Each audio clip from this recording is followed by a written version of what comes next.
Good morning. Welcome to Zenglop, the podcast, music, poetry, psychogeography. Check out the website, zenglop.net, podcast archive. There's a link to a newsletter subscription. I still haven't sent out a newsletter. My intent was to do one of those every month or so. And it is now the 1st of April, and there has not been not a single newsletter sent out. So I will write in my goals for April, my April goals. Send out a Zenglop newsletter.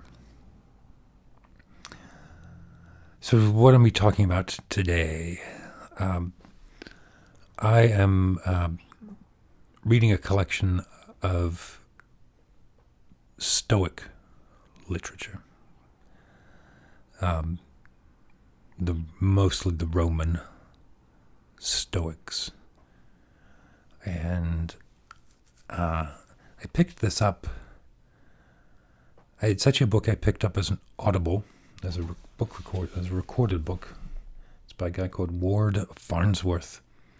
And it's called The Practicing Stoic, a Philosophical User's Manual. And it's really quite a wonderful collection. He has curated all kinds of quotes and snippets from people like Seneca, Marcus Aurelius, and others. But he also has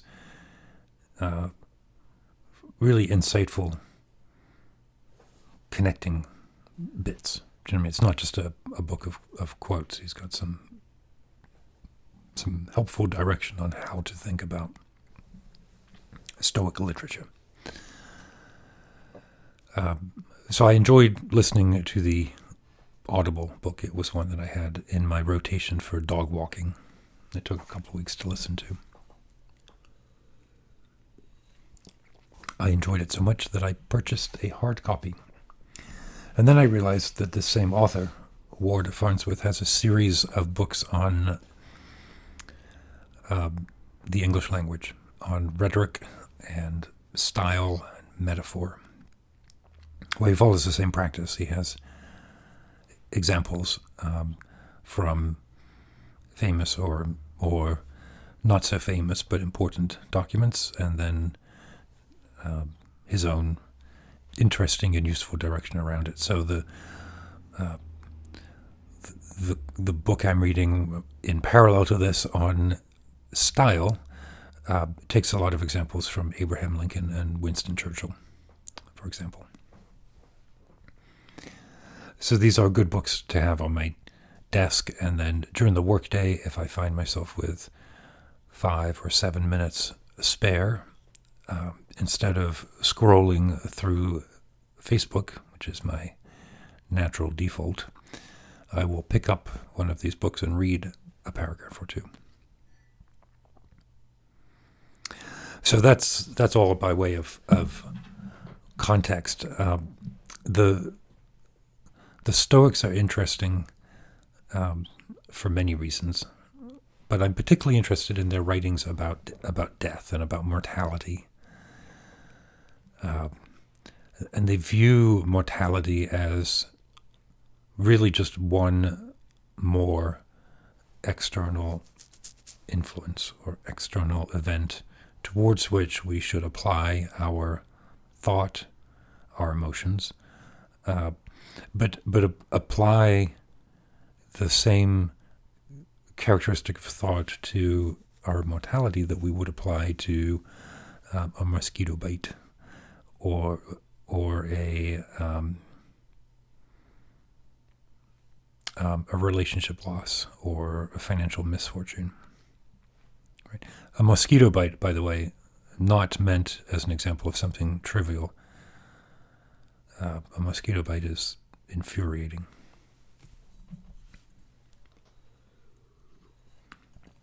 So one of the ways that Stoics approach these externals, and that we can help ourselves deal with difficulties, is by really asking what's there. Like, what is it? What is it that is the trouble? What is it that's the problem?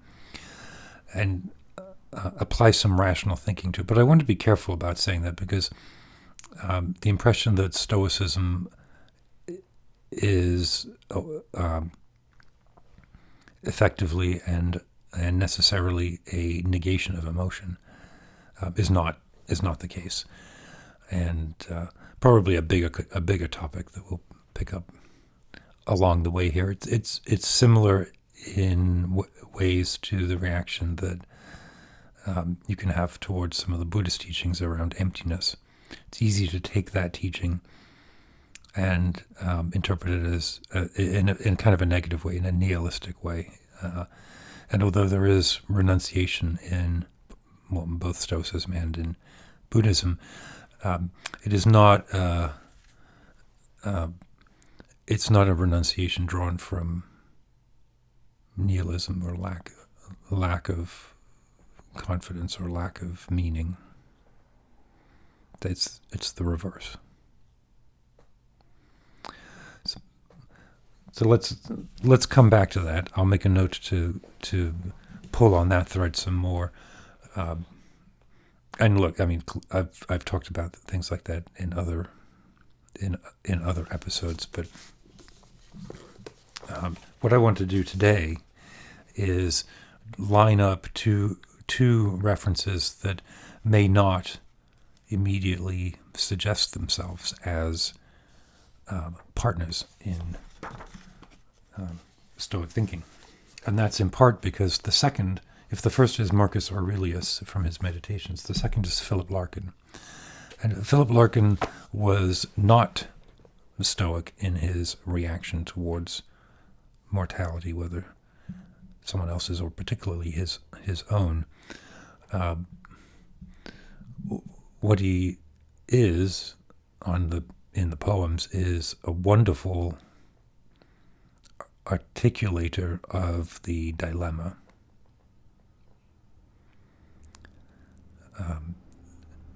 In his poetry, he has a magisterial capability to extract from the quotidian, from the day-to-day, to extract the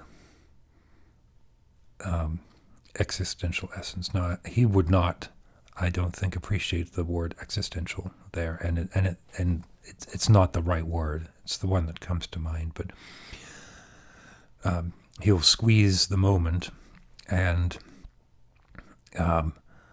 reveal the moment in its banality and its richness. And that there's a contradiction in Larkin's poetry about the progression from observing a day-by-day, probably trivial, potentially annoying situation,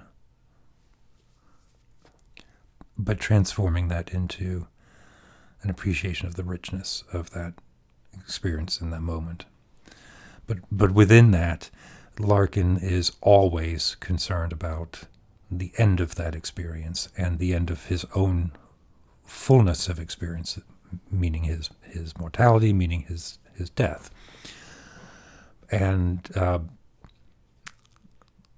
don't ever get the sense in his poetry that he reconciles to that. And look, why should you? I mean, I'm certainly not saying that we should be blasé towards our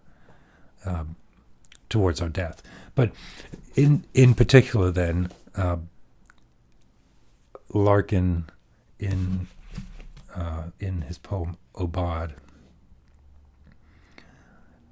directly quotes the Stoics or Socrates. When I've talked about this poem before, I've mentioned the line in Obad where I think Larkin is challenging Socrates. So earlier than Marcus Aurelius, and in a different context, Socrates is, of course, about to be executed and appears to give no concern about his death. Not just appears, to really has it worked out in a way that he tries to explain to his colleagues and friends. He starts by saying, look, when I die, not if I die, when I die, there's a couple of things that could happen, right? The first is what we are talking about and what we're worried about, which is that there's nothing there.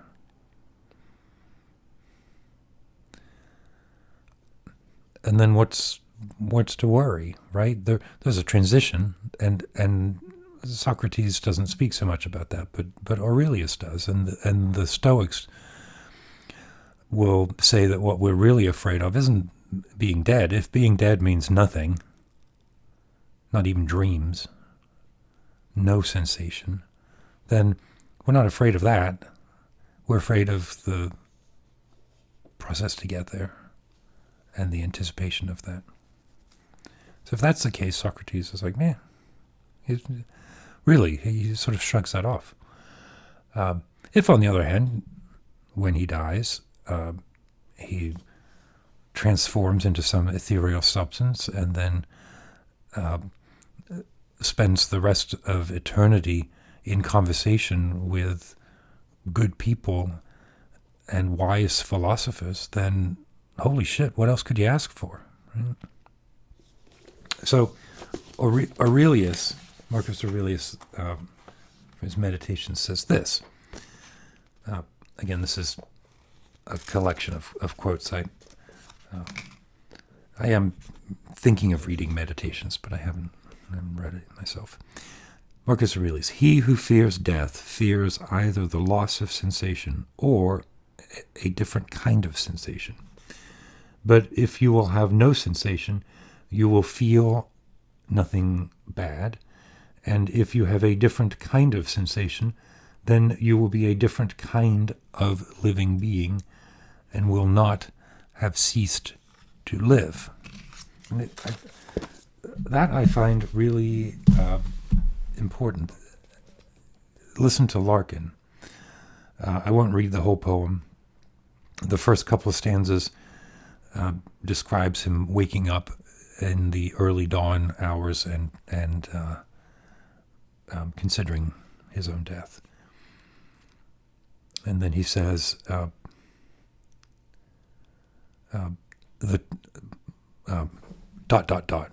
At the total emptiness forever, the sure extinction that we travel to and shall be lost in always. Not to be here, not to be anywhere, and soon, nothing more terrible, nothing more true. So that he's describing there the second of those options, right? Either you're in your death, you will experience nothing. This is a special way of being afraid no trick dispels. Religion used to try. That vast moth-eaten musical brocade created to pretend we never die.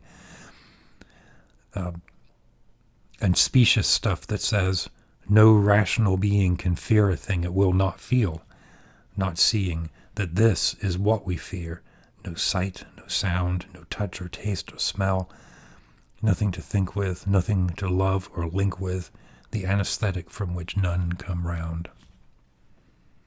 So first, the bit about the vast moth-eaten musical brocade of religion. That's not what we're talking about here today. Marcus Aurelius is not creating anything to pretend that we never die. Neither is Socrates. Quite the opposite, right? But the sentence, no rational being can fear a thing it will not feel, Larkin even puts that in italics, which I'm assuming means that he's wanting us to know that he's paraphrasing Socrates and Marcus Aurelius and the Stoics.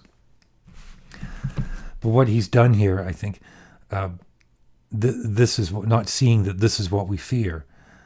No sight, no sound. It's the preparation for that moment that fills Larkin's poetry, that he so completely describes. It's a misreading, I think, to think that what Larkin is describing is a state where we are aware that we are not feeling anything. Do you see what I'm saying? I don't think Larkin is afraid of the sensation similar to waking up in a coffin and being confined and not having any sense input. A deprivation, an awareness of deprivation. Larkin's more subtle than that. Well, my frustration with him is always that he does such a good job of defining the situation, but then why doesn't he think it through a little bit and take that awareness of mortality as a clarion call to practice now. My thinking on this is unformed, naturally. We don't know this. But there's a lot of things we don't know. We don't know. Why are we more afraid of what comes after this metabolically supported consciousness, this wonderful paradigm of awareness? Why are we more worried about what comes after it than what came before it? Isn't it just as strange and weird that we were born in the first place? And aren't there enough intimations in the strangeness of our current experience to suggest that it's more likely that something different will occur once we stop relying on corporal metabolism? It's kind of where I'm thinking. It's not a particularly confident view, and it's not based on anything other than intimations of experience from the meditation cushion.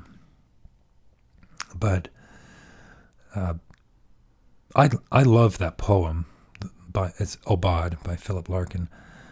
But I always struggle a bit with it feels like a bit of a smack in the face to practically quote Socrates or Marcus Aurelius and then not follow through on that. So, anyway, gone on a bit longer than usual today. I have a couple of other essays and writings on Larkin, so we'll probably come back to this. I want to think more about why I'm so troubled by Larkin's reference in the poem. What am I missing? My feeling is that he is just stating the problem really clearly, really well, beautiful poem, and then deliberately turning away, unable to think through what he's arrived at. And I don't blame him. It's hard. I can't do it. It's tough. Anyway, keep your wits about you. I'll check with you all later. Have a good one.